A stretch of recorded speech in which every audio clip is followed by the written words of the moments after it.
Hello and a warm welcome back to the channel.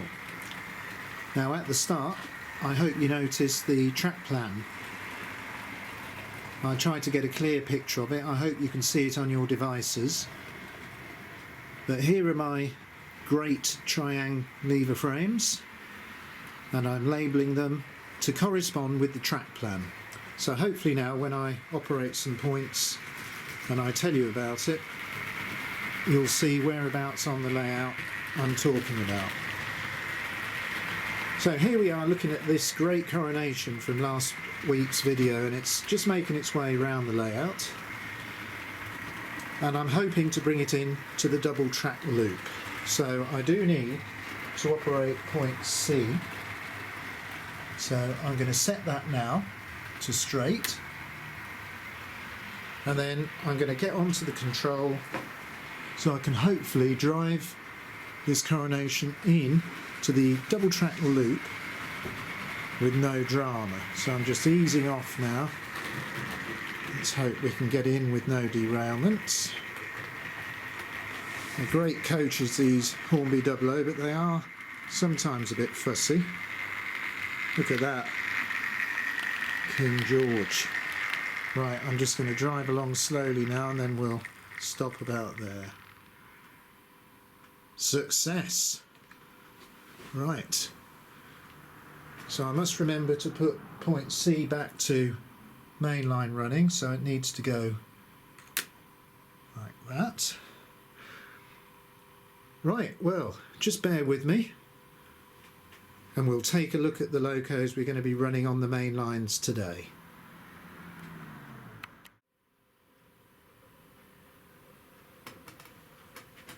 Okay, well today we're going to run a couple of different locos on the main lines, and firstly on the upward main line I'm going to be running this great triangle Albert Hall.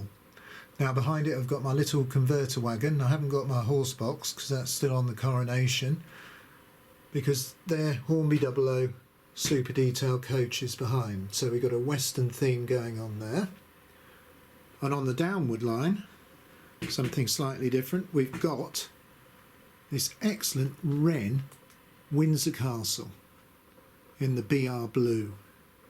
So I've got that hitched to nearly the same train that the Class 37 was pulling. Got some passenger stock and an additional mail coach in there, and another brake third, I think, at the back. So yeah, let's get these working. So firstly I think we're going to start off the Windsor Castle. Now I need to use my new electric point here, which is point B, so I need to set that so I can bring the Windsor Castle out of the double track return loop. So I'm going to feed in some power, just carefully, slowly does it. Is it moving? Yeah, that's great. Just taking up the tension, and we're moving out onto the main downward line. Remembering to set the points there to curved. And here it comes, the Wrenn Windsor Castle in BR blue. Nice looking passenger express there. Just watch that go round. Heavy locos, you can hear when they cross the diamonds and the points, there's some weight in these. But we'll slow down here because there's a couple of sections of track that are still steel and there's not quite the same conductivity, but never mind. So that's running well.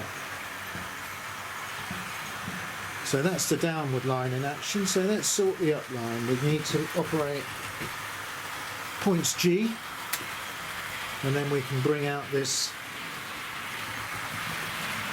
Albert Hall. So let's feed in the power, just take up the tension and the couplings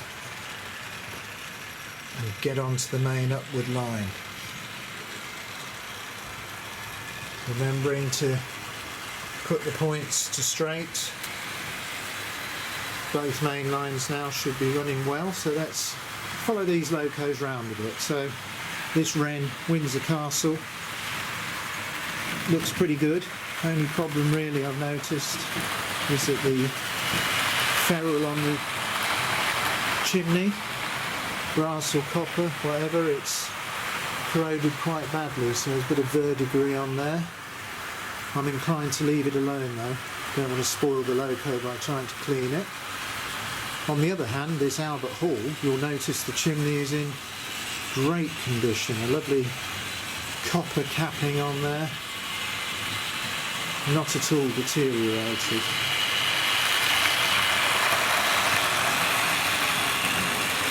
Starting to pick up a bit of speed now as the motor runs in, so we'll just slightly reduce the controller on both of these.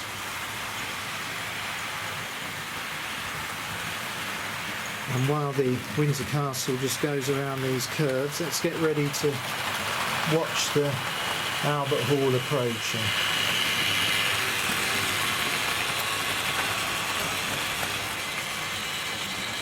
Great fun to operate these Triang Locos.